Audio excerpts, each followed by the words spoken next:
Ketemu lagi bersama QT Research di minggu pertama bulan Juni. Eh, IHSG dia berhasil rebound dari area support 6550. Hari ini ditutup dengan higher high higher low candle. Eh, ya kesimpulannya kita belum berani bilang kalau misalnya si IHSG ini udah benar-benar eh, recovery, karena dia masih mempunyai PR resisten yang harus ditembus, yaitu di sekitar 6750-an. Ya udah, kayaknya itu dulu. Kita langsung ke saham yang sudah tercantum di sistem ranking kita. Yang pertama itu ada Arto. Arto hari ini gap up. Kita nggak ngebahas di video-video sebelumnya, tapi dia berusaha untuk nutup gap yang berada di sini. Ya, kemungkinan dia mempunyai resisten berikutnya di sekitar 3280. Harga udah berada di atas alligator, stabil. Terusnya skor histogram juga oke, MACD juga golden cross. Beberapa waktu yang lalu di atas 0. Tinggal ya kita lihat responnya setelah dia tes area 3280 tersebut, apakah emang ada pullback atau tidak. Tapi ya secara keseluruhan sudah uptrend. Setelah Arto kita lewatin Silo, karena nggak ada di pembahasan video sebelumnya. Adi beberapa hari ini rebound cukup kuat. Setelah itu ada Wika dan PTPP yang mengikuti, tapi belum berani rekomendasi apa-apa untuk saham ini karena masih banyak isu-isu yang kurang mengenakan. Jadi kalau melihat dari chartnya si Adi sendiri, itu dia ada resisten berikutnya di sekitaran 440-an. Setelah itu Goto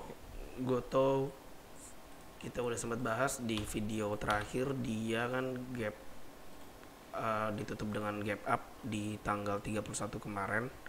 Kemungkinan dia punya support di 120, kita udah mention juga. Bagi yang berniat untuk spekulasi ya sepertinya boleh, dengan cut loss ada di 103. Untuk target berikutnya ya kita lihat price action lebih lanjut aja lagi, walaupun ya kemungkinan ada di 220, tapi gak usah terlalu muluk-muluk deh. Mungkin size nya jangan terlalu besar untuk tradingan si Goto ini. Setelah itu ada Bird yang kita nggak pernah ngebahas saham ini di video terakhir, tapi hari ini dia tes resisten 2170 yang merupakan area target resisten kita. Kalaupun emang dia pullback, kemungkinan dia ada support terdekat di sekitaran 1900. Secara keseluruhan saham ini sedang uptrend. Skor histogramnya juga oke, hijau semua. Volumenya juga sudah 3 hari ini lumayan besar, hijau semua. Ini kan dari ini histogram pertama, kedua, kemarin sih yang paling besar hijaunya, dan ketiga juga masih hijau di atas rata-rata. Setelah itu ada BVN, kita udah ngebahas ini di tanggal 30 kemarin. Kalaupun boleh beli dengan cut loss 12.55, sayangnya pas tanggal 5 kemarin kita kena cut loss di 12.55. Target 13.80 sudah tercapai, dia break high. Melihat dari weekly chart, kemungkinan dia masih mempunyai potensi karena minggu ini ditutup di atas 1400. Jadi ya boleh spekulasi beli deh untuk si saham BVN ini pas opening hari Senin minggu besok, karena harga masih relatif dekat dengan area breakout 1400. Setelah itu Doit itu kita udah rekomendasikan di premium room kita itu dari tanggal 24 bulan 3. Dia breakout 296 dan itu menjadi acuan kita sebagai area support, dan terbukti sudah 2 kali dia retest di tanggal 5 Mei dan di tanggal 31 Mei kemarin. Kemungkinan kalau misalnya emang dia lanjut menguat, dia mempunyai resisten berikutnya di sekitaran 370. Semoga bisa tercapai. SMRA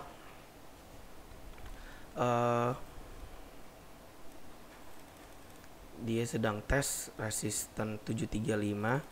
Sayangnya rekomendasi kita kena trailing profit di 635. Setelah dia breakdown 635 trailing profit, dia malah lanjut ke area take profit yang beneran di sekitaran 735. Tapi ya secara keseluruhan ya masih uptrend. Untuk membelinya lagi kayaknya nggak perlu dikejar, jadi ya udahlah, biarin aja. Kita tunggu pola chart yang enak untuk ditradingkan lagi untuk si SMRA ini. Trennya sudah cukup jelas, masih sehat uptrendnya. Auto kita punya trailing profit di 1935, nggak banyak yang berubah. Taking profit hari ini 2350 tercapai. Secara keseluruhan sepertinya masih uptrend. Melihat dari momentum MACD-nya juga masih hangat, golden cross. Kemudian kalau misalnya dia lanjut, resisten berikutnya kayaknya ini monthly chart ya, kemungkinan ada di 2800-an gitu. Kalaupun emang lanjut dari area taking profit 2350 ya. Yang punya barang dari sekitar 1785 masih boleh di hold selama trailing profit 1935 tidak tertembus. Setelah itu asa uptrend, boleh buy on weakness di sekitaran 1185, cut loss ada di 1095, target berikutnya ada di 1500-an.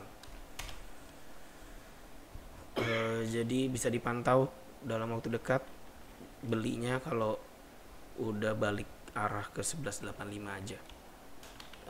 Mapa kita lewatin, masih uptrend. ISAT juga sudah mendekati area 9000, kita udah ngebahas ini. Kalau kita ngejar di 9000, secara keseluruhan ya masih uptrend. Pelemahan momentum ada sedikit di MACD-nya, bukan golden cross. Histogram hari ini lebih pendek daripada histogram kemarin, tapi ya secara keseluruhan masih uptrend aja. Untuk trailing profit belum ada, jadi dibiarin aja. Cut loss-nya ada di 7550. ACES ya masih terus menguat. Taking profit 660, itu taking profit kedua ya tertembus. Kalaupun emang dia lanjut, kemungkinan dia mempunyai potensi ke area target berikutnya di sekitaran 780-an. Yang punya barang ya bisa pasang trailing profit di sekitar 600. MAPI kita lewatin. BES taking profit 174-175 tercapai. Kalaupun emang dia lanjut, taking profit berikutnya ada di 187. Yang penting udah lunas taking profit pertamanya. MACD-nya juga masih fresh golden cross di atas 0 ya, semoga 187 lunas juga. Bank ini kita rekomendasikan sejak tanggal 6 April kemarin. Cut loss ada di 1220, beberapa kali hampir kena sikat di tanggal 17 Mei kemarin. Terusnya dia bukan konsolidasi ya, sideways terus. Kita masih pegang barang selama 1220 tidak tertembus. Hari ini dia break ke atas daily fractal. Target kita masih sama, mungkin bisa dilihat lagi di video-video kemarin. Target kita masih ada di sekitar 1545 sampai 1550. Melihat dari alligator juga udah oke, dia juga udah fresh golden cross juga. Jadi untuk trailing profit belum ada perubahan, cut loss-nya masih ada di 1220. Yang FOMO kayaknya nggak usah dikejar, dibiarin aja, kecuali dia balik arah lagi ke area dimana seharusnya beli, yaitu di sekitaran 1300-an. Setelah itu era kita kena cut loss.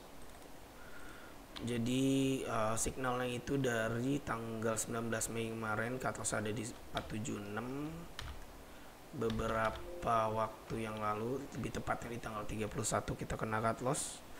Low pada tanggal 31 tersebut itu ada di 474. Ataunya dia malah balik arah.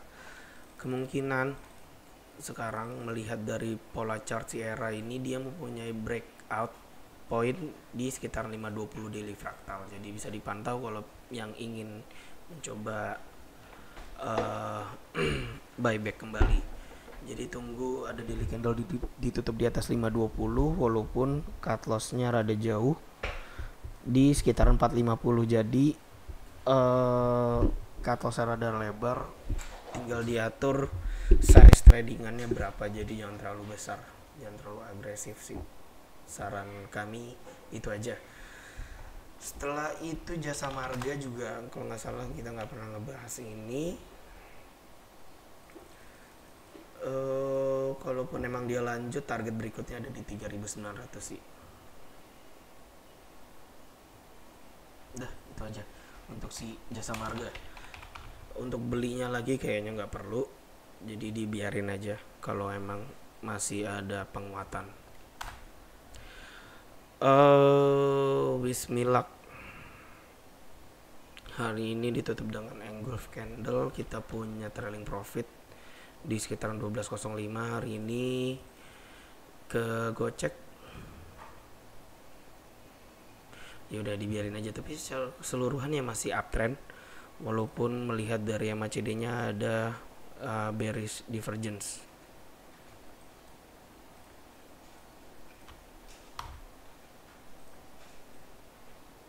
Ya gitulah kira-kira.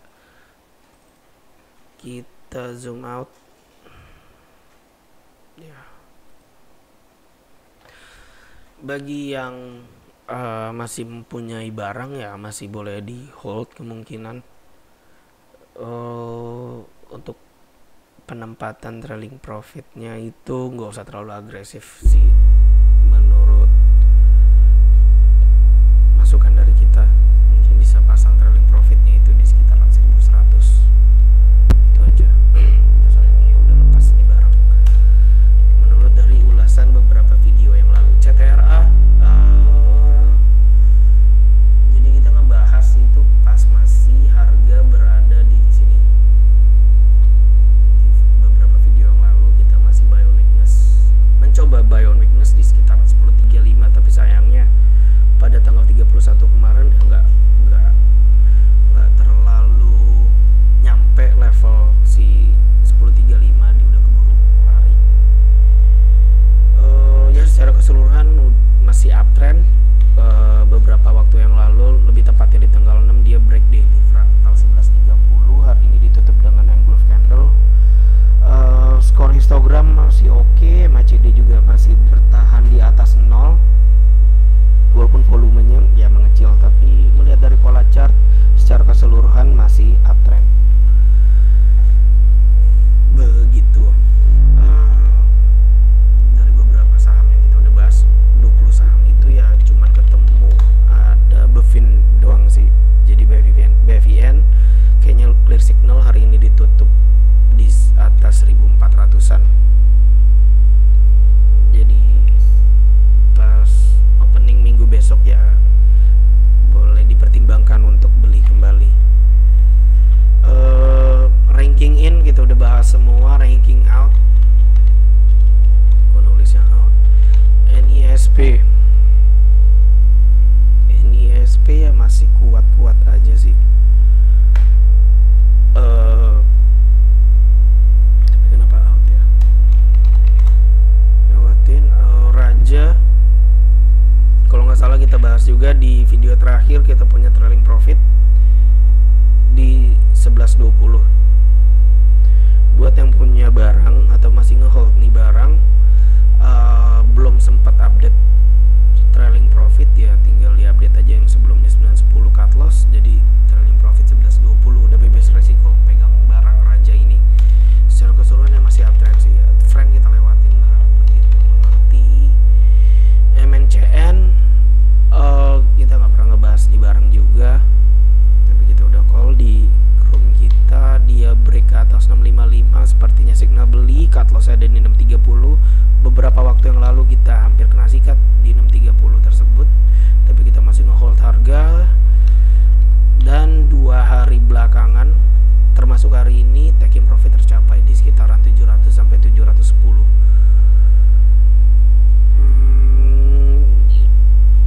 Ya hari ini ditutup dengan bearish in sidebar, tapi ya nggak masalah sih karena dia masih stabil di atas 685 daily. Jadi intinya masih boleh di hold untuk si saham MNCN ini. Oke, rangkuman minggu ini itu cuman ketemu BFIN yang dia break ke atas 1400, jadi bisa dipertimbangkan untuk beli untuk strategi swing pada minggu besok. Ya, sampai ketemu di minggu selanjutnya.